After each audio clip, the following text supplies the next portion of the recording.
Kitab Injil Lukas pasal yang pertama ayat yang ke-17 menuliskan, "Dan ia akan berjalan mendahului Tuhan dalam roh dan kuasa Elia, untuk membuat hati bapa-bapa berbalik kepada anak-anaknya, dan hati orang-orang durhaka kepada pikiran orang-orang benar, dan dengan demikian menyiapkan bagi Tuhan suatu umat yang layak baginya."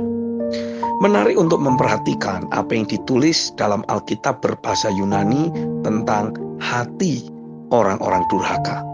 Karena ditulis dengan menggunakan kata Yunani apitheis, yang bisa diartikan sebagai keras kepala, tidak mudah percaya, tidak mau taat. Lalu kata Yunani yang dipakai untuk menuliskan kata pikiran orang-orang benar, atau dalam Alkitab terjemahan New King James Version ditulis dengan kata wisdom of the just, yaitu dengan mempergunakan kata Yunani phronesis, yang dapat diartikan sebagai pengenalan dan cinta yang tulus atas kehendak Tuhan. Secara sederhana, dapat dikatakan bahwa Tuhan sedang mencurahkan roh dan kuasa Elia untuk membawa umat Tuhan yang selama ini hidup dimanipulasi, dilukai secara parah oleh para pemimpin, sehingga mereka menjadi orang-orang yang keras kepala, tidak mudah percaya pada kebenaran, ataupun terhadap orang-orang yang menyampaikan kebenaran, karena takut untuk kembali dimanipulasi. Lebih mudah menjadi sinis dan tidak mau taat, lebih suka atau mempercayai pendapatnya sendiri, menganggap pendapatnya sendiri sebagai hal yang benar, menjadi bagian dari suatu generasi yang hanya melakukan apa yang benar menurut pandangannya sendiri. Hakim-Hakim 17 ayat yang ke-6. Untuk kemudian mengalami perubahan hidup secara sedemikian rupa, sehingga kembali bisa mengenali isi hati dan agenda Tuhan, mencintai kehendak Tuhan dalam ketulusan. Pendek kata, Tuhan memulihkan jemaat untuk memiliki roh yang sehat dan akurat.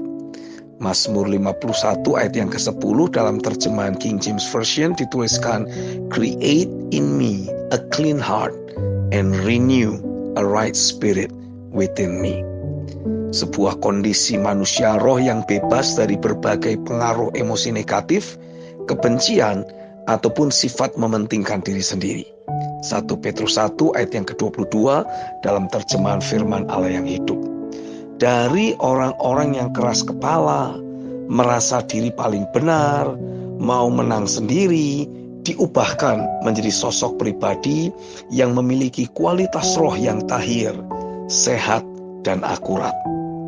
Yang pertama, melalui perubahan yang terjadi, yaitu mewarisi roh yang tahir, sehat, dan akurat, orang-orang percaya tersebut akan dibawa oleh roh untuk kembali memiliki hati yang terbuka terhadap para hamba Tuhan dan dapat mengenali mereka yang memang menjadi representasi Tuhan di bumi ini. Pola kerja Tuhan tetaplah sama. Dia bekerja melalui orang-orang yang sudah Dia bentuk dan Dia munculkan sebagai representasi dirinya di bumi ini. Jika di masa lalu ada begitu banyak pemimpin yang hidup hanya untuk menggembalakan dirinya sendiri dan melukai, memanipulasi jemaat, bukan berarti lalu Tuhan meniadakan peranan dan keberadaan para pemimpin. Memang tidak bisa dipungkiri, ada begitu banyak jemaat yang terlukai oleh karena keberadaan dari para pemimpin yang hidup tidak akurat itu. Tapi Dia masih tetap memiliki para pemimpin yang melayani dalam ketulusan serta kemurnian hati. Masalahnya selama ini kita hanya belum bertemu atau terhubung dengan mereka. Di satu sisi yang lain, karena memang ada kecenderungan orang yang lebih mudah menyebarluaskan hal buruk daripada hal-hal yang baik.